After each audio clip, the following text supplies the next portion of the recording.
안녕하세요. 대기업에서 자동차 산업과 2차 전지를 담당하고 있는 멘토 한중입니다. 자, 오늘도 M캠 함께 보도록 할 건데, 와, 오늘도 M캠 엄청난 상승을 보여주고 있습니다. 고가까지 13%까지의 주가 상승이 나온 상황이거든요. 오늘 수급이 과연 어떻게 흘러갔는지 이 부분이 가장 관건이지 않을까 생각을 하고 있습니다. 대부분의 주가가 이렇게 상승을 하게 되면은 개인 투자들은 거의 광기의 영역이다 라고 좀 얘기를 하는데, 엔킴 같은 경우는 실질적으로 그 성장성에 대한 투자가 이루어지고 있다라고 저는 판단을 하고 있는 상황이거든요.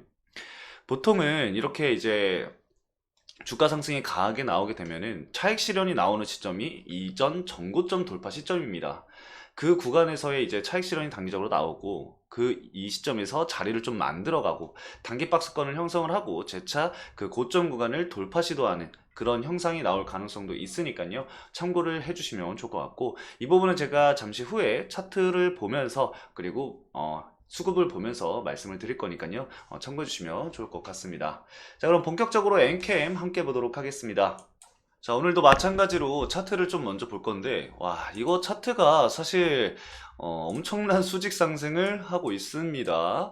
이 양극재에는 에코프로가 있었다라고 한다면은 이 전해액은 엔캠이 있다라고 이렇게 얘기를 하는 것처럼, 보여주는 것처럼 굉장히 단기간 빠른 상승세를 보여주고 있는 상황입니다. 2배 이상 올랐어요. 무려 2달 동안. 그래서 우리가 앞으로는 이 앞서서 말씀드렸던 신고가 부근을 돌파하는 영역인 현재 시점이 굉장히 중요하다. 그래서 이 시점에서는 차익 실현이 나올 가능성이 굉장히 높은 시점들이기 때문에 참고를 좀 해주시면 좋을 것 같고요. 그리고 조정이 나오더라도 현재 잡아들인 이 12만원 구간을 이탈하지 않는다라고 한다면은 강한 상승세를 추세를 유지를 하고 있다라고 쉽게 여러분들 이해를 해주시면 좋을 것 같습니다.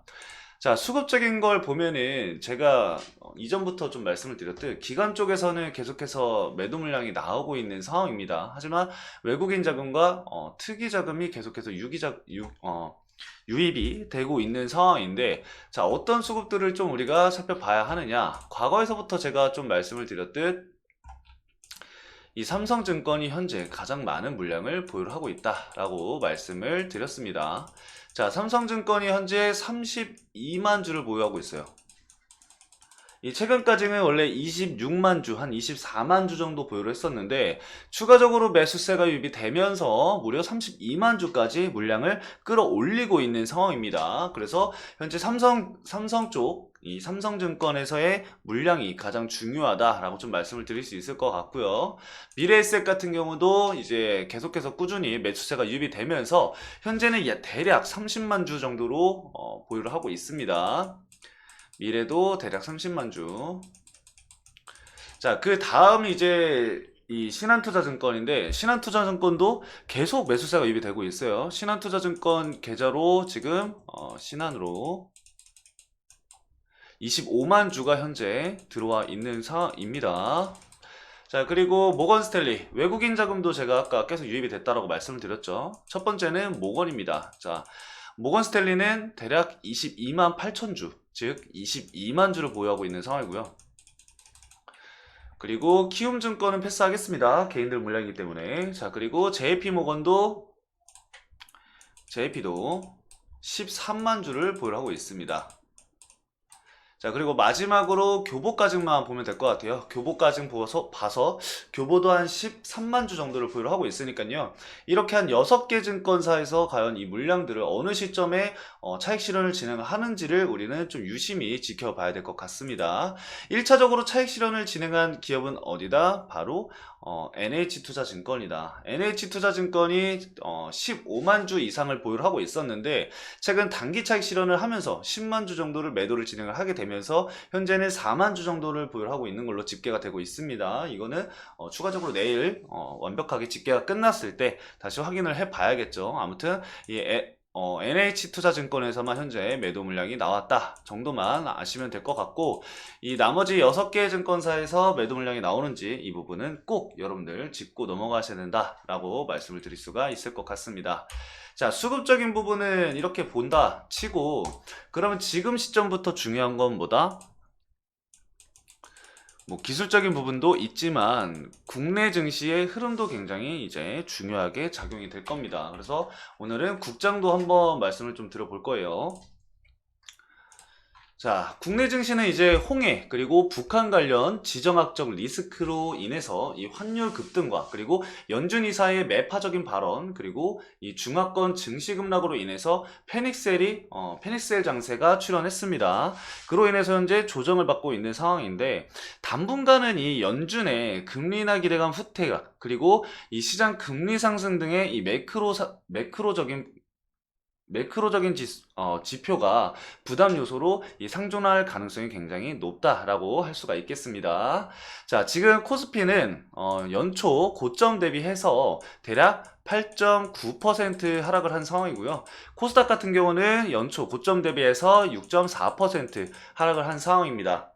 이 통상적으로 고점 대비 몇 프로가 떨어야지 조정장으로 인식을 하느냐? 10% 이상이 하락이 돼야지 조정장으로 인식이 됩니다. 그렇기 때문에 추세 붕괴 우려를 키우는 이 조정장에 진입했다고는 현재는 볼 수는 없는 상황입니다. 하지만 이 코스피가 지난 1월 3일부터 계속해서 하락하는 구간에서 반등도 제대로 못하고 이 단기간 2500선을 이탈했다는 점은 많은 일로도 하여금 이 공포 심리를 자극하고 있다 정도로 해석을 할 수가 있겠고요. 지난해 연말부터 이 순매수세를 이어왔고 그리고 국내 증시의 방향성에 많은 영향력을 행사하고 있는 외국인이죠. 외국인이 최근 이제 이 거래일 동안 이 환율 급등으로 인해서 약 1조 원의 이 자금을 순매도했다는 점도 그 불안을 가중시켰다라고 볼 수가 있겠습니다. 이러한 복합적인 부분들이 겹치면서 최근 이 패닉셀링 장세를 유발을 했다라고 해석을 할 수가 있겠고요. 결국에 이 패닉셀링 분위기를 환기를 시키려고 한다면은 조정 원인을 제공하는 네 가지의 요소가 있는데 그 네 가지의 요소가 해소가 돼야 합니다. 자, 우선 첫 번째로는 연말 랠리의 과도한 인식입니다. 자, 그리고 두 번째로는 4분기 하면은 대충 딱 감이 오시죠? 바로 어닝 쇼크입니다. 자, 그리고 세 번째로는 뭡니까? 북한이죠. 북한은 뭐다? 지정학적 리스크다.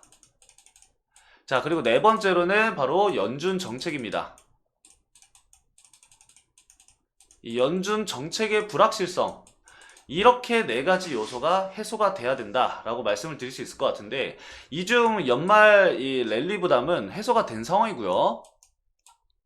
그리고 이 실적 시즌 불안감도 이 밸류에이션 조정을 통해서 소화가 되고 있는 만큼 제외를 시키도록 하겠습니다. 자, 그러면 남는 건 두 가지인데 이 북한 같은 경우는 뭐다? 우리가 15일부터 17일까지 한미일 이 훈련이 있었습니다. 그래서 그로 인한 도발이기 때문에 단기적인 리스크다라고 해석이 되기 때문에 지우겠습니다. 자, 그럼 남는 건 뭐다? 바로 연준 정책 이 불확실성 해소가 관건이다라고 볼 수가 있겠습니다.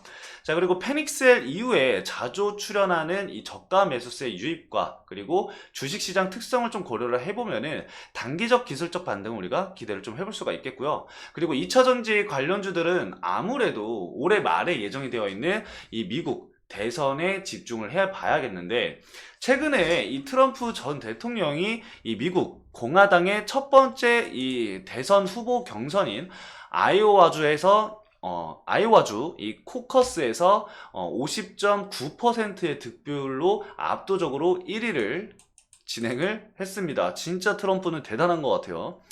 자, 앞서서 이 트럼프 전 대통령이 IRA에 대해서 많은 얘기들을 하고 다녔죠. 역사상 가장 큰 세금 인상이다. 그래서 이 친환경 에너지에 대한 반감을 계속해서 표현해 왔는데 이번 미국 대선에서 만약에 이 트럼프가 다시 당선이 된다라고 한다면은 IRA를 폐기할 계획이다 라는 얘기도 돌고 있기 때문에 2차전지 관련 기업들 입장에서는 사실 가장 큰 악재라고 볼 수가 있겠습니다. 북미의 이제 이 세금 혜택을 감면받기 위해서 이 IRA 혜택을 받기 위해서 북미에다가 공장 증설을 하고 엄청난 투자를 진행을 했는데 이게 폐지가 된다? 그러면은 좀 굉장히 큰 반발심이 나오지 않을까 생각이 듭니다. 그래서 이 부분에 있어서는 우리가 좀 앞으로 올 한 해 지켜봐야 될 빅 이슈다 그래서 여러분들 이 부분은 저희가 계속 추적을 하면서 여러분들에게 말씀을 드릴 거니까요. 참고해 주시면 좋을 것 같습니다. 자, 이렇게 오늘 수급적인 부분들, 차트적인 부분들, 그리고 국내 증시의 이 현재 상황까지 좀 알아보는 시간 가져봤고요. 다음 시간에도 이 엔캠의 수급적인 부분들을 계속해서 추적을 해서 여러분들에게 말씀을 드릴 테니까요.